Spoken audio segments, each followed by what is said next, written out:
चलिए आज गहराई से समझते हैं मुंशी प्रेमचंद के महान उपन्यास कर्मभूमि को। सोचिए, क्या होता है जब किसी के ऊंचे ऊंचे आदर्श समाज की कड़वी सच्चाइयों से टकराते हैं। बस इसी सवाल के इर्द गिर्द घूमती है कर्मभूमि।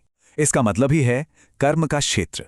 और ये कहानी हमें 20वीं सदी के भारत के उसी जटिल संघर्ष में ले जाती है। और ये संघर्ष सिर्फ समाज से नहीं है, ये संघर्ष है आदर्शों का, धन दौलत से। कहानी का पूरा सार एक तरह से इसी एक सवाल में छिपा है। और ये सवाल हमें कहानी के दो मुख्य किरदारों की जिंदगी के जरिए देखने को मिलता है। उनकी यात्राएं हमें व्यक्तिगत बलिदान और सामाजिक कर्तव्य की गहराइयों तक ले जाती हैं। तो चलिए कहानी शुरू करते हैं। सबसे पहले बात करते हैं हमारे नायक अमरकांत की। एक ऐसा नौजवान जो दो बिल्कुल अलग दुनियाओं के बीच में फंसा हुआ है। तो अमरकांत है कौन? वो एक बहुत अमीर उद्योगपति लाला समरकांत का बेटा है। मतलब पैदा तो वो सोने का चम्मच लेकर हुआ है, हर तरह का ऐशो आराम है। लेकिन वो अपने परिवार के जो मूल्य हैं, जो पैसों के पीछे भागने वाली सोच है, उससे बिल्कुल भी इत्तेफाक नहीं रखता। और यहीं से उसके अंदर एक जबरदस्त कशमकश शुरू हो जाती है। ये फर्क देखिए कितना बड़ा है। एक तरफ हैं उसके पिता लाला समरकांत, जिनकी दुनिया बस व्यापार और पैसे के इर्द गिर्द घूमती है। और दूसरी तरफ है अमरकांत, जो सेवा, सिद्धांत और सामाजिक न्याय की बातें करता है। बस यही टकराव है, पिता का पैसे पर जोर और बेटे की देश सेवा की इच्छा। यहीं से असली कहानी की शुरुआत होती है। अब इस कहानी में एक और मोड़ आता है। अमरकांत की शादी हो जाती है सुखदा से। सुखदा खूबसूरत तो बहुत है, लेकिन उसकी सोच भी काफी हद तक भौतिकवादी है। तो जो शादी उसकी जिंदगी में शायद शांति ला सकती थी, वो उसके अंदर की उथल पुथल को और बढ़ा देती है। हालत ये हो जाती है कि वो अपने ही घर में एक अजनबी सा महसूस करने लगता है।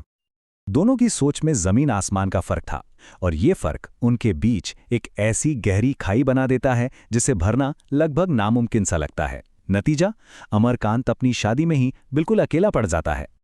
सुखदा की ये एक बात उनके रिश्ते की पूरी कहानी कह देती है। वो अमरकांत से कहती है, तुम तो चारों तरफ वाहवाही लूटते फिरते हो और मैं यहां 10-5 रुपए में घर चलाती हूं। साफ है, वो अमरकांत के आदर्शों को एक बोझ समझती है। उसे लगता है कि इन सब आदर्शों की वजह से घर चलाना मुश्किल हो रहा है, और बस ये सोच उनके बीच की दूरी को और बढ़ा देती है। तो जब अमरकांत को लगता है कि वो इस माहौल में फंस गया है, घुटन हो रही है, तो वो एक बड़ा फैसला लेता है। वो अपना घर, अपनी अमीरी, सब कुछ पीछे छोड़कर निकल जाता है।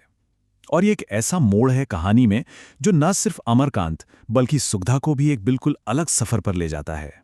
एक ऐसा सफर जो दोनों की जिंदगी को हमेशा के लिए बदल कर रख देगा।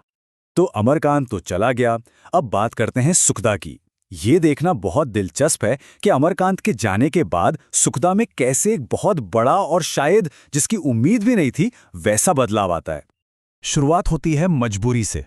पहले तो वो अपने ससुर का घर छोड़ती है, फिर आत्मनिर्भर बनने की कोशिश करती है, और देखते ही देखते वही सुखदा गरीबों की नेता बनकर उभरती है। मतलब जो सफर मजबूरी में शुरू हुआ था, वो आत्मखोज और सशक्तिकरण की एक जबरदस्त कहानी बन जाता है। उसके अंदर जो ताकत छिपी थी वो अब बाहर आ जाती है। और ये सफर आसान नहीं था। अपना गुजारा करने के लिए वो एक टीचर की नौकरी करती है, और तनख्वाह कितनी? सिर्फ 50 रुपए महीना। जरा सोचिए, कहाँ वो ऐशो आराम की जिंदगी और कहाँ ये 50 रुपए। इसी मुश्किल ने उसे जिंदगी की असलियत दिखाई।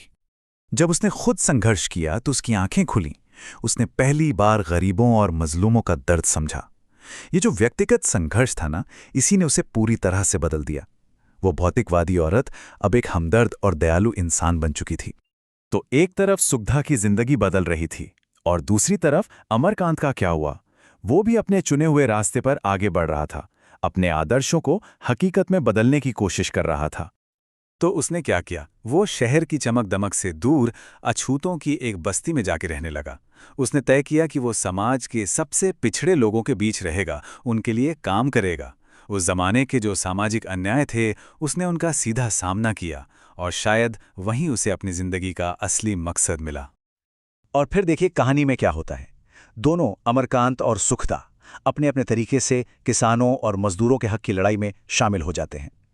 यहां यह देखना बड़ा कमाल का है कि कैसे दो अलग अलग रास्ते अब एक ही मंजिल की तरफ मुड़ने लगते हैं, और वो मंजिल थी समाज सेवा। अब जैसे जैसे उनका काम बढ़ता है, उनका संघर्ष भी बड़ा होता जाता है। जो लड़ाई पहले उनकी अपनी थी, अब वो पूरे समाज की लड़ाई बन जाती है। और ये लड़ाई उन्हें सीधे सत्ता के सामने लाकर खड़ा कर देती है। न्याय की ये लड़ाई अब और तेज हो जाती है और इस लड़ाई में सुगधा एक लीडर बनकर सामने आती है। वो निडर होकर विरोध प्रदर्शनों को लीड करती है, गरीबों के लिए जमीन का हक मांगती है।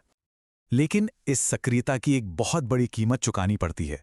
बड़े बड़े विरोध प्रदर्शन होते हैं, धड़ाधड़ गिरफ्तारियां होती हैं, यहां तक कि पुलिस फायरिंग भी होती है जिसमें कई प्रदर्शनकारी अपनी जान गंवा देते हैं। ये एक तरह से उनके जज्बे का इम्तिहान था। और फिर आंदोलन में अपनी भूमिका के लिए अमरकांत और सुखदा दोनों को जेल हो जाती है। किस्मत का खेल देखिए, जिस मकसद ने उन्हें अलग किया था उसी मकसद के लिए लड़ते हुए वो एक बार फिर एक ही जगह जेल में आमने सामने आ जाते हैं। जब वो दोबारा मिलते हैं तो चीजें बिल्कुल बदल चुकी होती हैं। जेल की उन दीवारों के अंदर उनके पुराने सारे गिले शिकवे, सारे मतभेद सब खत्म हो जाते हैं। अब उनकी जगह ले ली थी एक दूसरे के लिए इज्जत ने, सम्मान ने। वो अब एक दूसरे को उस इंसान के तौर पर देख रहे थे जिसने समाज के लिए इतना कुछ सहा था। और जेल से छूटने के बाद वो दोनों मिलकर एक बहुत बड़ा फैसला लेते हैं। वो तय करते हैं कि अब वो शहर की भागदौड़ भरी जिंदगी को छोड़ देंगे और अपना बाकी का जीवन एक साथ किसी गांव में रहकर वहां के लोगों की सेवा में लगा देंगे।